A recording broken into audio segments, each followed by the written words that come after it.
സത്യത്തിൽ ഈ കാണുന്ന ദൃശ്യങ്ങൾ എനിക്കാദ്യം വിശ്വസിക്കാൻ കഴിഞ്ഞില്ല. വി.ഡി. സതീശൻ ആഹാരം കഴിച്ചതാണ് ഇപ്പോഴത്തെ സംസാര വിഷയം. ഉച്ചയ്ക്ക് ആരാണെങ്കിലും ഭക്ഷണം കഴിക്കില്ലേ? ഞാനങ്ങനെ നേരിട്ട് തന്നെ വിളിച്ച് പൊന്നാനിയിലൊക്കെ വിളിച്ച് ക്രോസ് ചെക്ക് ചെയ്തു.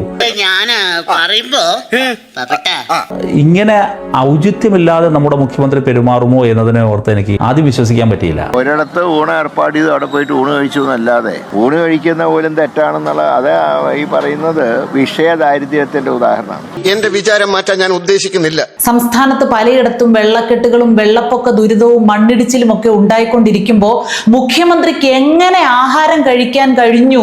ഒരു ദുരന്തത്തിനെ പോലും രാഷ്ട്രീയ മുതലെടുപ്പിന് ശ്രമിക്കുന്നത് തികച്ചും ദൗർഭാഗ്യകരമാണ്. ഇതിങ്ങനെ ചെയ്യാൻ പാടില്ല. ഞങ്ങളൊക്കെ മുമ്പ് പ്രളയം ഉണ്ടായ സമയത്ത് പോലും നിയമസഭയിൽ വിമർശിച്ചിട്ടുണ്ട് പോരായ്മകളെ കുറിച്ച്. പക്ഷേ ഇതുപോലെ അന്ന് പിണറായി വിജയൻ എവിടെ നിന്നൊക്കെ ഭക്ഷണം കഴിച്ച് ഞങ്ങൾ എവിടെങ്കിലും പറഞ്ഞിട്ടുണ്ടോ? ഇങ്ങനെ സ്വകാര്യ വിരുന്നിൽ പങ്കെടുത്ത് വിരുന്നുണ്ണാൻ ഈ കാണിക്കുന്ന ഔചിത്യമില്ലായ്മ ഒരിക്കലും നമ്മുടെ മുഖ്യമന്ത്രിയുടെ ഭാഗത്തുനിന്ന് ഉണ്ടാകുമെന്ന് നമ്മൾ ആരും പ്രതീക്ഷിച്ചിരുന്നതല്ല. ഏതായാലും ഒരു ഭാഗ്യത്തിന് നിങ്ങൾ ഈ പറഞ്ഞ ദിവസങ്ങളിലൊന്നും ഞാൻ ഉച്ചഭക്ഷണം കഴിച്ചിട്ടില്ല. അതുകൊണ്ട് ഞാൻ രക്ഷപ്പെട്ടു. സീരിയസ് ആയിട്ട് വല്ലതും പറയുമ്പോൾ 2018-ലും 2019-ലും ഒക്കെ പ്രളയം ഉണ്ടായപ്പോഴും ചൂരൽമല ദുരന്തം ഉണ്ടായപ്പോഴും ഒക്കെ പിണറായി വിജയൻ കട്ട ഉപവാസമായിരുന്നല്ലോ. നെന്മീൻ പൊരിച്ചത് പോയിട്ട് തിരി ഗോതമ്പ് കഞ്ഞി പോലും അദ്ദേഹത്തിന്റെ തൊണ്ടേന്ന് ഇറങ്ങിയിട്ടില്ലെന്നാ പറഞ്ഞു കേൾക്കുന്നത്. ഈ കാണിക്കുന്ന ഔചിത്യമില്ലായ്മ ഒരിക്കലും നമ്മുടെ മുഖ്യമന്ത്രിയുടെ ഭാഗത്തുനിന്ന് ഉണ്ടാകുമെന്ന് നമ്മൾ ആരും പ്രതീക്ഷിച്ചിരുന്നതല്ല. മുൻ മാതൃകകൾ അങ്ങനെയല്ല. ജനങ്ങൾ വെള്ളപ്പൊക്കത്തിന് ദുരിതം അനുഭവിക്കുന്ന സമയത്ത് സാറേ ഭക്ഷണം എടുക്കട്ടെ എന്നൊരു ജോലിക്കാരൻ ചോദിച്ചതിന്റെ പേരിൽ അയാളെ പിരിച്ചുവിട്ട ആൾ പോലും ആയിരുന്നു അത്രേ ഇന്നത്തെ പ്രതിപക്ഷ നേതാവ്. സൽക്കാരങ്ങൾക്കൊന്നും പിന്നെ അങ്ങേര് പോയിട്ടേ ഇല്ല. മലയോര മേഖലയിലെല്ലാം ഭക്ഷണ സാധനങ്ങൾ ഉൾപ്പെടെ ലഭിക്കാത്ത സാഹചര്യമില്ല. എന്തെങ്കിലും ഒരു തീരുമാനം കേരളത്തിന്റെ മന്ത്രിസഭയുടെ ഭാഗമായി ജനങ്ങളോട് പറഞ്ഞോ? അദ്ദേഹത്തിന്റെ ഇന്നലത്തെ പരിപാടികൾ മുഴുവൻ സ്വകാര്യ പരിപാടികളായിരുന്നു. ആ സ്വകാര്യ പരിപാടികൾ നടക്കുന്ന ജില്ലകളിൽ പോലും റെഡ് അലർട്ടാണ്. ഇവിടെ ഇപ്പൊ സതീശൻ കുറച്ച് ആഹാരം കഴിച്ചതാണല്ലോ പ്രശ്നം. ചൂരൽമല ദുരന്തം നടന്ന സമയത്ത് അമേരിക്കയിൽ സുഖചികിത്സയ്ക്ക് പോയ ഒരു മുഖ്യമന്ത്രി നമുക്കുണ്ടായിരുന്നല്ലോ. 10 കൊല്ലത്തെ ദുരിതകാലം ചാകര പോലെ കണ്ട സഖാക്കളാണ് ഈ സംസാരിച്ചുകൊണ്ട് നടക്കുന്നത്. മുൻ മാതൃകകൾ അങ്ങനെയല്ല. നല്ല ആത്മവിശ്വാസം പകരേണ്ട സമയമാണ് ഭരണാധികാരികൾ, ഉദ്യോഗസ്ഥർക്കും ജനങ്ങൾക്കും. പ്രളയ ഫണ്ട് മുതൽ ദുരിതാശ്വാസ ക്യാമ്പിൽ വരെ മോഷണം നടത്തി. കോവിഡ് കാലത്തെ കിറ്റുകൊള്ള പിന്നെ ലോകപ്രസിദ്ധമാണ്. ആംബുലൻസിനുള്ളിൽ വെച്ച് രോഗിയെ പീഡിപ്പിച്ച സംഭവം വരെ ആ സമയത്തുണ്ടായി. പ്രളയത്തെ നോക്കി കരഞ്ഞ സജി ചെറിയാനെ ഇക്കായ്ക്ക് ഓർമ്മയുണ്ടോ? 2018 വെള്ളപ്പൊക്കത്തിന് ചെങ്ങന്നൂര് മുങ്ങിയപ്പോൾ അലറിക്കരഞ്ഞുകൊണ്ട് ഏഷ്യാനെറ്റിലേക്ക് സഹായത്തിന് വിളിച്ച സജി ചെറിയാൻ എത്ര കരുത്തനായ നേതാവാണ്. അതുപോലെ ഒരു വിളി കരഞ്ഞുകൊണ്ട് കോൺഗ്രസിന്റെ ഏതെങ്കിലും MLA മാർ നടത്തിയാലത്തെ അവസ്ഥ ഒന്ന് ചിന്തിച്ചു നോക്കും. എന്താകുമായിരുന്നു ഇവിടുത്തെ പരിഹാസം? തങ്കക്കുറവേ, നമ്മൾ ഈ നാണം കെടുത്തല്ലോ. തനക്ക് നാണം ഉണ്ടായിട്ട് വേണ്ടടോ നാണം കെടാൻ. നാണം കെട്ടവനെ. സതീശൻ എന്ത് കഴിക്കുന്നു, എപ്പോ കഴിക്കുന്നു, എത്ര കഴിക്കുന്നു, എവിടെ എത്ര പ്രാവശ്യം ബാത്റൂമിൽ പോകുന്നു, ഇതൊക്കെ നോക്കലാണ് സഖാക്കളുടെ ഇപ്പോഴത്തെ പണി. ചുവന്ന പരവതാനി വിരിക്കാതെ പാദങ്ങൾ എടുത്തു വെക്കാതിരുന്ന, ലിഫ്റ്റ് ഇല്ലാത്ത ബസ്സിൽ മൂലം ഉറപ്പിക്കാതിരുന്ന ഒരു മുഖ്യമന്ത്രിയുടെ കാലത്ത് ഇവരുടെ എല്ലാവരുടെയും വായിൽ പഴമായിരുന്നു എന്ന് ഇതിനാൽ എല്ലാവരെയും അറിയിച്ചു കൊള്ളുന്നു. നിനക്കൊക്കെ 2 പോത്തിനെ മേടിച്ചിട്ട് പാടത്ത് പൂട്ടാൻ പൊക്കുറ മലമങ്കി. നല്ല ആത്മവിശ്വാസം പകരേണ്ട സമയമാണ് ഭരണാധികാരികൾ, ഉദ്യോഗസ്ഥർക്കും ജനങ്ങൾക്കും. ഈ കാണുന്ന അനൗചിത്യം ഇനി ഉണ്ടാകരുത്. ഇന്ന് ഇതിനു പുറമേയും മറ്റു ചില സ്വകാര്യ പരിപാടികൾ, നേരത്തെ നിശ്ചയിച്ചിരുന്ന പരിപാടികളിലൊക്കെ ആയിരുന്നു കേരളത്തിന്റെ മുഖ്യമന്ത്രി എന്നാണ് അറിയാൻ കഴിഞ്ഞത്. ഈ അറിവ് എവിടുന്ന് കിട്ടി? പത്രത്തിൽ നിന്ന് അടിച്ചു മാറ്റിയതാ. എന്തായാലും ഇത് നിരാശാജനകമാണ്. എല്ലാ കാര്യങ്ങളും മാറ്റിവെച്ച് അദ്ദേഹം ദുരന്തമുഖത്ത് സജീവമാകാൻ ഇനിയെങ്കിലും കേരളത്തിന്റെ മുഖ്യമന്ത്രി തയ്യാറാകണമെന്ന് വിനീതമായി അഭ്യർത്ഥിക്കുകയാണ്. അല്ല, പാർട്ടി എന്തുകൊണ്ട് തോറ്റു എന്ന് ചോദിച്ചാൽ ജനങ്ങൾക്ക് തെറ്റുപറ്റിയെന്ന് ഇപ്പോഴും വിചിത്രമായി ന്യായീകരിച്ചു കൊണ്ടിരിക്കുന്ന ഐറ്റങ്ങളിൽ നിന്ന് നമ്മൾ കൂടുതലൊന്നും പ്രതീക്ഷിക്കേണ്ട. PM ശ്രീ പദ്ധതിയെ 3 മാസം മുൻപ് വരെ ന്യായീകരിച്ച് മെഴുകി നടന്ന മഹാന്മാരാ. ഇങ്ങനെ ഔചിത്യമില്ലാതെ നമ്മുടെ മുഖ്യമന്ത്രി പെരുമാറുമോ എന്നതിനെ ഓർത്ത് എനിക്ക് ആദ്യം വിശ്വസിക്കാൻ പറ്റിയില്ല. ഔചിത്യം എന്ന വാക്കിന്റെ അർത്ഥം ഉചിതമായത് എന്നാണിക്ക. ഇവിടെ മഴ തുടർച്ചയായിട്ട് പെയ്തു, പലയിടങ്ങളിലും വെള്ളം കയറി. വേണ്ട നിർദ്ദേശങ്ങൾ ബന്ധപ്പെട്ട വകുപ്പുകൾക്ക് അപ്പോഴപ്പോൾ മുഖ്യമന്ത്രി കൈമാറി. പിന്നെ സതീശന്റെ ഭാഗത്തു നിന്നുണ്ടായ ഒരു ഔചിത്യമില്ലായ്മയുണ്ട്, നാട്ടുകാരെ പേടിപ്പിച്ചില്ല എന്നതാ അത്.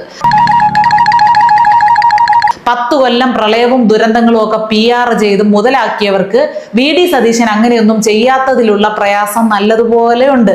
എന്തായാലും പ്രളയ ഭീഷണി നേരിടുന്ന എല്ലാ മണ്ഡലത്തിലും അവിടുത്തെ UDF MLA-മാർ ചുറുചുറുക്കോടെ വെള്ളത്തിലും കരയ്ക്കുമായി ഉണ്ട്.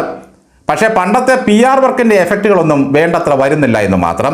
ഇപ്പൊ പിണറായി വിജയനായിരുന്നു മുഖ്യമന്ത്രിയെങ്കിൽ ഒരു ദിവസം 4 പ്രാവശ്യമെങ്കിലും വാർത്താ സമ്മേളനം നടത്തി ആദ്യം ജനങ്ങളെ ഭീതിയിലാഴ്ത്തും.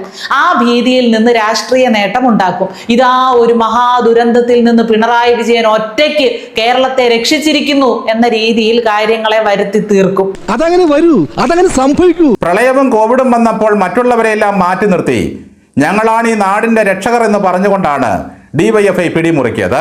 ഒരർത്ഥത്തിൽ തുടർഭരണത്തിലേക്ക് നയിച്ച ഒരു PR വർക്ക് ആയിരുന്നു അത്. മുൻ മുഖ്യമന്ത്രിയുടെ കാലത്ത് എത്രയോ ജനങ്ങളാണ് പ്രളയത്തിൽ മരണപ്പെട്ടത്. പണ്ട് നിപ വന്നപ്പോൾ ഇവിടുത്തെ സാഹചര്യം എന്തായിരുന്നു? റോഡ് മാപ്പ്, ഭീതി, വാർത്താ സമ്മേളനങ്ങൾ. ഇപ്രാവശ്യവും നിപ വന്നു. ഡോക്ടർമാരെല്ലാം കൃത്യമായിട്ട് കൈകാര്യം ചെയ്യേണ്ടതുപോലെ കൈകാര്യം ചെയ്തു. സർക്കാർ ആവശ്യമായ നിർദ്ദേശങ്ങൾ കൊടുത്തു. വന്നതുപോലെ നിപ പോയില്ലേ? ഇപ്പോഴത്തെ സർക്കാരിന്റെ ഏറ്റവും പോസിറ്റീവായിട്ടുള്ള ഒരു വശമായിട്ട് തന്നെയാണ് ഞാൻ ഇതിനെ കാണുന്നത്. ആവശ്യമില്ലാതെ മനുഷ്യരെ പേടിപ്പിക്കുന്ന, ആശങ്കയിലാക്കുന്ന ഒരു രീതി ഇവർക്കില്ല. നീ കുറെ പ്രോഗ്രസ് ഉണ്ടാക്കാൻ നോക്കി, അതിനൊക്കെ നിഷ്പ്രഭമാക്കിക്കൊണ്ട് അവൻ മുന്നേറിക്കൊണ്ടിരിക്കുകയാണ്. ഇവിടെ ആർക്കും ആരുടെയും പ്രഹസനമൊന്നും കാണണ്ട റഹീമിക്ക. ഓരോരുത്തരും ചെയ്യേണ്ട കാര്യങ്ങൾ ആരെയും ബോധിപ്പിക്കാതെ ഭംഗിയായിട്ട് അങ്ങ് ചെയ്തു പോവുകയാണെങ്കിൽ കാര്യങ്ങളൊക്കെ സ്മൂത്ത് ആയിട്ട് അങ്ങ് മുന്നോട്ട് പോയിക്കോളും. അല്ല, കേരളത്തിലെ ദുരിതബാധിതരെ ഓർത്ത് ഇക്ക ആഹാരം കഴിക്കാതിരുന്നിട്ട് എത്ര ദിവസമായി? എന്തെങ്കിലും കഴിക്കണേ. കേരളത്തെ പ്രതിനിധീകരിച്ച് പാർലമെന്റിൽ ചെന്ന് ഇംഗ്ലീഷൊക്കെ നോക്കി വായിക്കാനുള്ളതല്ലേ. ഇംഗ്ലീഷിന്റെ കാര്യം പറഞ്ഞപ്പോഴാ ഞാൻ ഇത്രയൊക്കെ പറഞ്ഞത് മലയാളത്തിലായി പോയല്ലോ. ഇംഗ്ലീഷ് ഭാഷ മാത്രമല്ലേ ഇക്കയ്ക്ക് വശമുള്ളൂ. അതും ഇക്കയ്ക്ക് മനസ്സിലാകുന്ന തരത്തിലുള്ള പ്രത്യേക ഇംഗ്ലീഷ് പറയുകയും വേണം. അതായത് റഹീമിക്ക, can you the food of you eat or not eat? You please eat at least a rice and a coconut chammanthi ഇക്ക, പ്ലീസ്.